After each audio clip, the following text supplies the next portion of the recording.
côté na balandino sur magazine et Pro de Vika, elle veille pour la promotion et développement de la vie rurale au Congo et en Afrique. Magazine et le Bela Matali, agriculture, pêche et élevage. Kasi na bino ngai ko mo ko boma bino ngana musala oyo. Po sambilanga mboka na soma to vivre ezate kasi lelo nazali bongo na vie province ya Kinshasa boko kamwa mikolo naza tenia bilanga tina zo kotela bango na ba bureau to meka kosola na bango mai matali bilanga pona ko lakisa ke bilanga ezaka ka tefo oza na kati ya bilango banda kolona na bureau pe ezalaka koyamba pe mutu na bureau osolola pona koteka biloko koteka nga na kati ya zamba te. Kasi lelo ekutana mama oyo osala fierté ya mboka na biso ya Congo ba sala ka transformation ya café to mekana kosolola na ye ndenge nini basalelaka café po ekoma café yo moni ofani oka na ndaku boke somela café ana mela omeli café ekafo kitoko ekafo gute nde basala yango to mekana kosolola na mama moko apesa biso ba détail nyonso wana opesa kombo na ete ye moko akose présenter apesa so kombo na ye pe mosala oyo bazali kosala na kati ya lisanga na bango tolanda mbote mama boni santé santé eza malamu opesa so kombo na molai nga kombo na nga Julie Kamungele na fandi awa na Kinshasa tosalaka na bamama oyo basalaka café à partir ya intérieur ti na Kinshasa awa tosangana na lisanga moko tobengaka yango IFCA, initiative des femmes dans le café cacao. Kasi mama tobeta na lisolo na Natali lisanga ba mama baosala mosala kitoko na kati ya mboka na biso a République démocratique du Congo toyebi te likanisi wana ya kosala association wana ebandaka bino boni ko tomonaki ke bamama mutu na mutu aza na kote na ye azoyeba te nini moninga azosala mosala azosala me azobongisa te donc il faut yekola na baninga il faut atala soki ndenge nini baninga bazosala bazosameliore ye mpe asameliore yango tolobaki tokutana tosala lisanga to apprendre ensemble to kola mpe ensemble. Kasi mama yebisa biso banda bobanda lisanga wana ti lelo esali bongo mikolo bebandiaka mikolo oyo to ewumeli déjà tosali déjà 2 ans. Kasi na 2 ans na bosalaka sorti nini ya bakafe mekana kobetela biso mwa lisolo bandeko balandi bokamwa tobeta na lisolo ya kafe yo ozwaka ntango komela kafe te na ndako na ofo komela kafe ntango oyo batolia to consommer bio biloko na biso ozouta na se ya mabele oyo ya biso mokolukaka kaka te kuta bamboka bapaya te mama bazosala transformation ya kafe mama yebisa biso na bakafe ngo bosala yango boni ezaka na sorti moko to eza mekana kobeta sete na place na mboka na biso toza naloba 3 sorte ya café toza na café arabica toza na café robusta na petit peu sikoyo bamama balonaka café na bilanga na bango na bamontagne bakozwa café arabica na baplaine bazwi café robusta petit kwilu eza na kote ya bakongo boye mais café wana soki bazwi na bilanga etekamaka libanda soki eza dépulpé ekomi café vert soki eza vert wana bazwi batie na basak batindi libanda oyo tomelaka il faut kolamba yango nanu kotorefie yango na nzungu ubie kotorefie na usine nde onikisi nde ozwi poussière ya café oyo kotia na mai na yo omela café café euti na bilanga elutaka na bilanga eza cerise ezalaka rouge eza na poso ya rouge pembeni sikoyo oyo baolongola poso wana oyo eza na kati ezalaka vert ya vert wana nde bazwaka bakausi po bateka libanda mais soki olingi olamba kafe na yo okozwa ya vert wana te otia na nzungu eliamaka bongo te okozwa yango otie na moto epesi yo kafe torefie okalingi yango po eza mobeso ya mobeso tokolia te po okalinga yango avant onika so oniki ebimi kafe ya poussière oyo otia na mai na yo. Kasi mama yebisa biso na so otaki mopanzi na tomoni mpe susu ebiti oyo eza lokola makasu eza kaka kafe to ndenge nini bandeko bangai nayesaka bino pesa mosala na ovaler yokanisaka bilanga eza kaka te mama akendaka bilanga soki asisi kuna ye mpe na biro na ye omoni bakafe na ye baexposition na ye yango déjà mosala oyo asalaka na bilanga azomema yango mpe na cité mpo boyeba ntina nini akendelaka bilanga mama yebisa biso nano oyo sikoyo eza lokola nini oyo babenga yango nini donc nayebi te mekana koexplike biso eza kaka kafe tonewa likasu kafe ka tondeni oyo sikoyo eza kakao oyo ntango tozomela chokolat toyebi te nini ezala na nsima chokolat eutaka na kakao biso ndenge na explikaki biso toza femme dans le café cacao donc non seulement tosali café mais en même temps tosali mpe cacao mikolo oyo tokoma oyekola ndenge nini kotransforme cacao na yo outi nango na bilanga okausi yango osali yango poussière po ekoma chokolat. mama mekana kolimba biso malamu cacao na café bebe bayebaka différence wana te bandeko balandi tomeka nani kosola na mama malamu banso bakanisa cacao eza kaka café ekomi cacao place wana atanga mpe journaliste nayebi na nga te parceke toyosola na mama ozosala mosala mama yebisa biso nanu cacao ezalaka na nzete nango mosusu café mpe eza na nzete nango mosusu to ndenge nini café eza café ndenge balobi café eza eloko mosusu cacao mpe eza eloko mosusu café eza nzete ya moke ebimisaka bafruit ya mike contrairement na cacao eza nzete eza mpona aza na image awa te nalinga nalakisa bino eza nzete me cacao ebotaka pembeni na nzete ebotaka neti bafleur te ebotaka pembeni sikoyo soki bafungoli yango ekobimisa bambuma oyo okausi yango soki otuti yango onikisi yango nde okosala pate ya chokolat yango tomonaka chokolat ou bien banesquik ou bien tozwi café na biso yango eza différent na cacao kasi mama yebisa biso nanu avant tokende nanu mambo etali cacao tosolo tosisana na oyo etali café yesa so café esalaka bambula boni na se ya mabele afa kosala récolte nango esalaka mbula boni normalement toza na bavariété ebele bavariété ya kala ebandosala 5 ans po ebandobimisa produit ya liboso 5 ans molai donc oloni lelo ozeli 5 ans mwana ntango classe mais bakomi osala barecherche ebele mikolo bakomi na 3 ans oloni lelo ozeli 3 ans po obimisa peme ya récolte avantage ya café eza nini oloni ozeli 5 ans mais nayebisi bino epa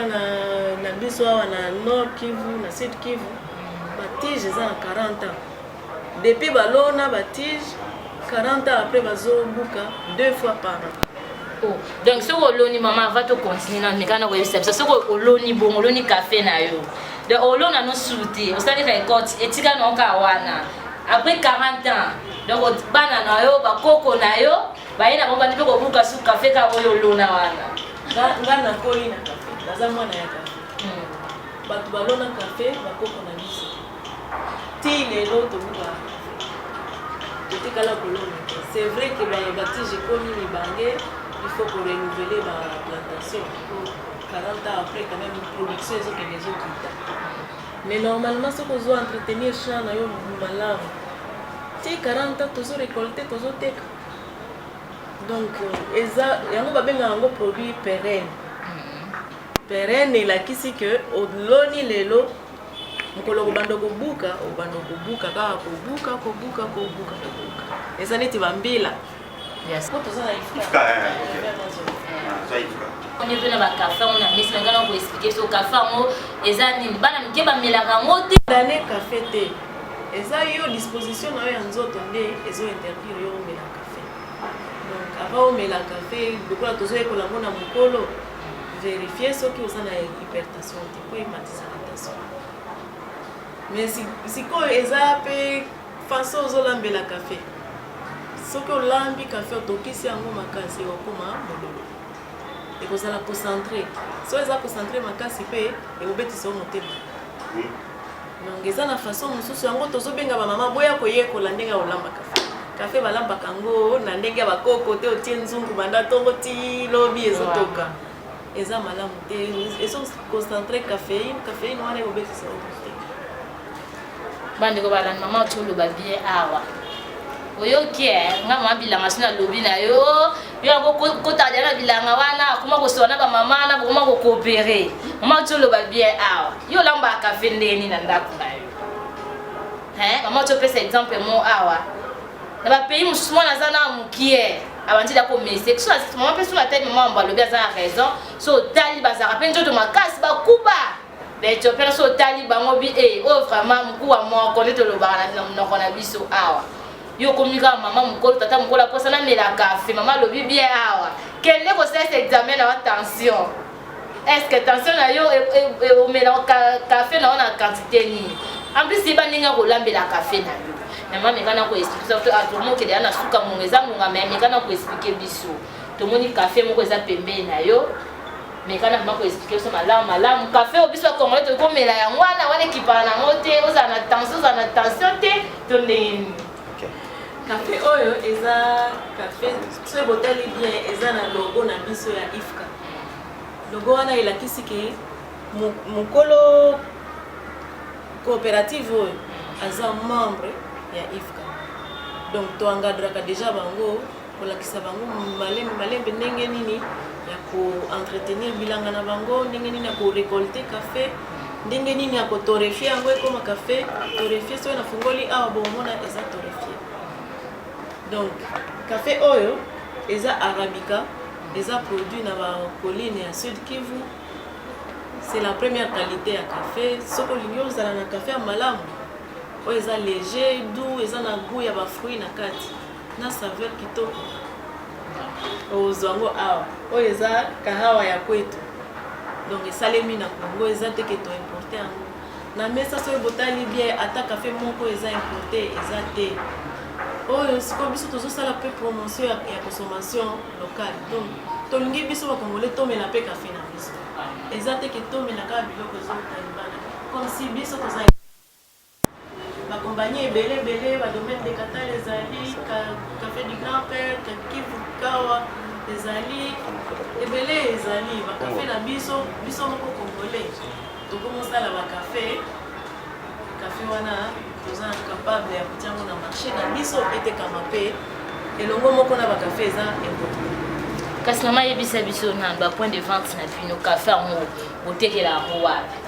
est-ce que zara quand on le bibonde au Kenya ba mboka mususu soit na biko kaka poe topé eza sur le marché auto bandi si ka ko produire localement mais déjà na marché Kinshasa café soko ke na City Market on peut café congolais soko ke na GG Mart on peut ezali soko ke na Texas Bilembo ezali soko ke na Nozi Coffee côté Associmat kuna on peut ezali oye na Bokassa numéro 3 okukuta ezali donc soko za besoin ya kozwa otamboli kaka na ba supermarché moko ya Kinshasa bakotisi déjà café congolais mama avant kobo to conseil so na biso bando bantu komi na ripoke to lia bilona na biso biso la kana ndako ninga kolia nini babito consommer bio o ngai matembele o ngai ndunda o ni yo linga kolia bilona nini to landa na no reprix mbote mama. Opesa so kombo na. Kombo na nga Elize. Mama Elize bisa biso bilona nini linga kolia nini na vina yo. Ngana linga kolia ka pondo. So lie pondo yo kande. Kito makasi. Olia pondo ya ende nini. Ya mai te kaka ya mai na tia mafuta muke na aubergine esini. Donc so lingo bon bana na ndako. Bana pe balinga pondo makasi. Merci. Ok. Banga la sepelaka mingi bina en tout cas tabana ngai pena vina nga pena za pondu. Pondo ko la mango tiote mafuta te. En tout cas na lia kango kaka isifika mungu ekota. Donc pondu nga ko tangwa ta litungulu te na kipakate. Nga pena ngombe na nga ya vie eza pena pondu. So lie pondo yo kande. Na en tout cas so ki na lie pondu na mona kabina ke ndoto zongi makasi na zongi pena ndire ndenge na bota misi ndenge na zaki na ba force ya bouger wana kala. Ezongi na mbamba moko. Donc pondu pena donc loko na nga wana pena en tout cas Nalela on m'appelle. Nalela pondu m'appelle vraiment.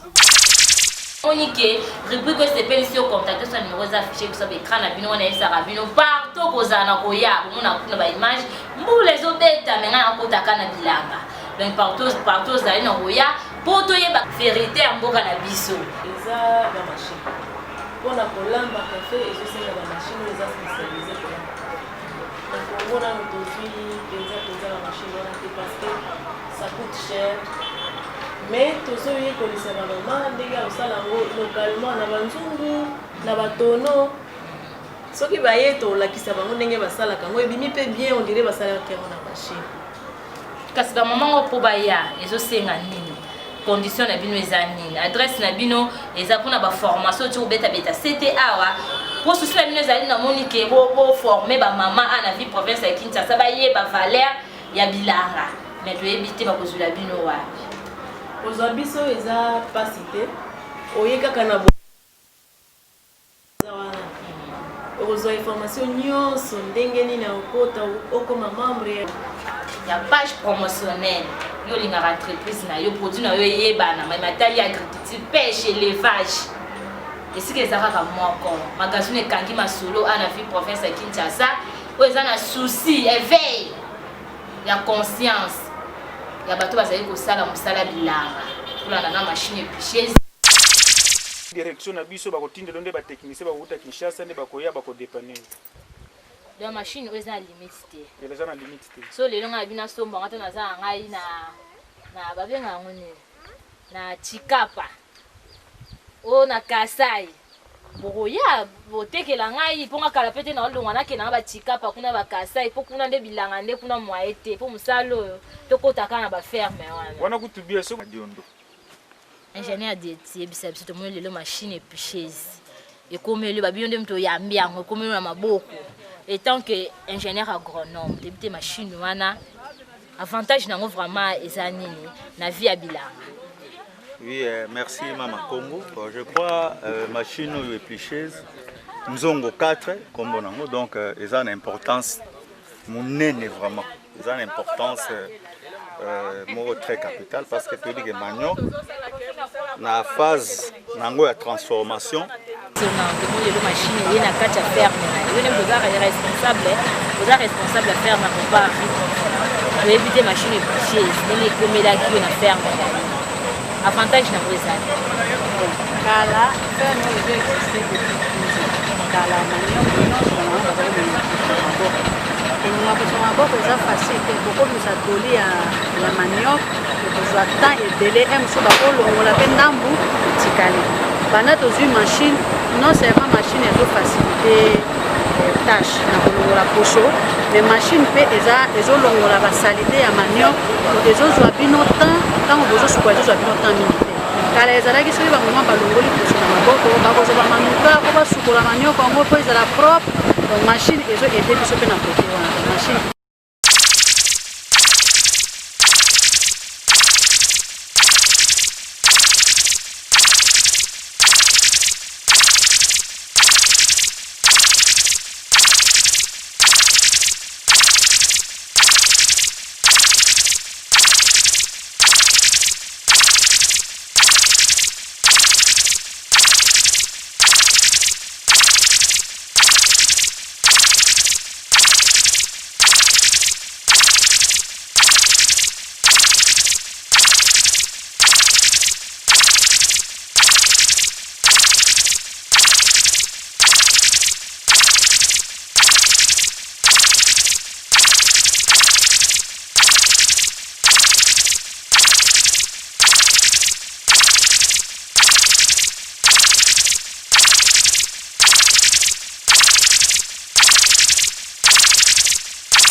la machine éplucheuse katozo na susu lisolo na mama ndeka na esenyo leto to akokoba se kokoba na lisolo na soma yebisa biso ba message na weza nini na bandeko wana na sona vie province ya Kinshasa na ba jeune ba papa ba mama est-ce que formation les ara pour na ba mama kaka ba papa te to ndenge message na suka vraiment ezana message na nga suka eza mutu nyonso on a intéressé na so na makambo tozosala ozala maman, ozala papa, ozala jeune fille, ozala jeune garçon. Eza te ke kaka misala mususu nde tosala. Tokosala pe bilanga me. So numéro de téléphone. Numéro de téléphone eza nango facile. 09 98 41 44 00. 09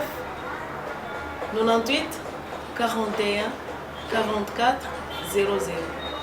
Kasi mama yebisa biso ya bande konsola na biso na ngonga oyo mosusu baza bande kona biso à partir ya YouTube et Pro TV wala na biso na ngonga oyo okopesa pe message na lopoto ya français quand même basi ba pe moi message wana. Bonjour à vous tous. Je voudrais vous... En RDC, il y a une plateforme qui s'appelle IFCA, Initiative des femmes dans les... Tout le monde otangi mingi ba Nord Kivu, ba Sud Kivu, ba nini, bandeko baza pe ba Nord Kivu mekana koyoka na langue na bango. Mama wa baba wa Kivu wa Equateur wa Congo Central. Tunawatakia tena siku njema na tunataka tuwaambie kuwakumbusha tu kidogo kama wamama wamejiunga ili watumike pamoja katika kawa na kakao, wakilima wakipenda kuankuraje mkulima atumike vizuri, toshe matunda mema na aweze kutransforme ile matunda iwe kawa mzuri, anaweza kukunywa nyumbani, anaweza kunywa na jamaa yake, anaweza kukauzisha kwa soko na aweze kupata pesa mingi kushinda gisi anakuwa nayo kwa sasa. Hivi tunawaomba mjiunge kwa sisi tuweze kutumika pamoja na tuendelee mbele. Asante. Merci. Kolanda mama apesi ba detail na ba langue nyonso. Onga nazwa kikoko so na lingala alobi. Ona français, ona swahili mama apesi ba detail ba langue nyonso. Mais va to continuer to clôturer les so na biso. Ala ba no balangue. Deka notre naïf ça va mama bilanga, sans bilanga na vie province ya Kinshasa na République démocratique du Congo mobimba mawa trop. Ko bilanga to butaka, to lataka yuta na bilanga, ma papa. Nyos to sala awa yutaka na bilanga. Mama to beta sete mamotali café. To niko mela café na bisote. Ya malade ko yoso bele na banzoto. Yo café ni yo melana ndaku na yo. Ba café ba déchet wana ngoyo melaka. Etali ya mama to pesa ba détail awa biso to beta ka secteur ba konza mboka. Wana posa développement mboka. Bato ko sunga bango yeyo. Bato ko sunga bango yeyo. Mama oyo azo pesa formation akani mayele na yazo partager on a batu. Asa égoïste quand même. Mayele nazo partager on a batu. Mais a auto ba difficulté ba okutana. Excellence ministre agriculture papa na bi ko sa musana okitoko. Mais quand on revoir ta ba maman o bazo sa musa malamu na vie province ya Kinshasa. Mais quand on revoir kana bango. Maman tolo ba bien, abana difficulté makasi ba machine ezate. Sous ces ali, ya ko sala musala ko leka, po ba sa ngo ya kitoko me ko leka. Ministre. Mais quand on la singa ta ba vidéo papa. Surtout sala musana biso souci na biso ezali ko la musa conscience ya mama o bazo sa bilanga pêche élevage agriculture na mboka na biso pour ça yango mo eto vivre malamu ezati papa mekana kuma ko revoir kawana o ba mama na o bazo kimia bango ne ba osala ke mboka na biso za na développement kasa bato kabwana mama bande ko wala ndo sipena ngonga oyo so moni ke mama o asepelisio oza ba plantation ya café mama lobi bien a contacter a orienter yo ndenge ni okosala po oliesa café ana ezaka libota na omongo te musuna samba pezo pola ezo beba na oka na zamba mais population baza possible consommer café na biso awa mais maman yebisa biso mwa message mokie na bakonza mboka wala na so na ngonga oyo etanke mama aza ko encadre ba mama akosanga message ya kopesa na bakonza mboka te message na ye eza nini na biso na osenga bino bosunga ba mama po mama tango azobanda mosala aza na capacité limitée makoki eza moke ndenge na yau toloba sikoyo tozosala na batono na banzungu okozika maboko mulunge eza pasi. Pourtant technologie ezali oyo ekosunga biso esalema café na biso totorefia yango na bacondition eza idéal et puis tozwa produit fini oyo eza pe kitoko toza déjà na produit ya malamu na marché mais toko améliorer yango soki toza na soutien na bino eke tozwi ba machine oyo ekoki oyo esengeli mpona mosala na biso eza pe kongo na biso eza monene ko atteindre ba mama na ba coin ya musika ezosenga mbongo ya badéplacement mbongo wana parfois eza mingi mais comparativement na intérêt oyo tokopesa na bamama wana soki toza na soutien ya baautorité na biso ekozala malamu mingi to atteindre population na kwe nyonso tozala. Merci maman. Et voilà, tu as na souka ya magazine et Prodefika est fait pour la promotion et développement de la vie rurale au Congo et en Afrique. Magazine on est Sarabino. Bobo manabino ngala musala oyo. Po sambilanga ma trop tout la maman Gilia tout limbo la malam na matali agriculture. Po café zo utanabilanga. Donc maman lobby en tant que journaliste pour te pesinga méchant. Donc bakonzambo ba omekana ko revoir ka oyo bomekana vraiment ko revoir ka oyo ba mama bi bazwa place na bango taka le 8 mars kala te belema a ba mama ba otama boko nde bango yeyo o mbemeka ba ko zwa place na bango ba mama ba parité 50-50 tango ko otala ba place na otala côté kuna nde futo tama ba tuna ko sunga ba mama o mama so asimbi mboka so asimbi ndaku mama nyose zaka kitoko ene Sarabino otikanga na pesa merci na yemo maman président ya bibiso lelo maman Julie pour vos informations kitoko oyo mai matali café na mboka na biso na pesa merci na linga ya bibiso na kei na ye na posa mpete balantinyo so va tant kolanda magazine oyo eska bozali respect na bino donc so moni remarque ezali moi likafo komaka esala biso pe moi ba bien moi appelle poni na Sarabino musat moko esokola ke longité bapel na bino ba remarque na bino on aime de kosala ki to saka musala kitoko to améliorer susu na pesi merci na honorable petit lo papa social bazo pesa batu misala ndenge osaka na te na pesa petite télévision nyonso wasaka image ko na kitoko na bandako bambote beli na pesa équipe na mobimba na mundi bongo Charlie Vita konateur mondele muka réalisateur wasala ake biloko ba kitoko na bandako sila finzuzi bakisa les images parlent image na ye lobaka commentaire pour te belete est-ce que ozali papa na pesi na mbote belé l'équipe na mobimba na bosani pété ba famille rurale nyonso est-ce que ozali kwa nyonso est-ce que ozali so ozili bako landa ngai na pesi mbote bana poto nyonso est-ce que ozali ba mbote na bino belé ça soutient na bino ma trop ngana ndo kutana ozali kuya parfois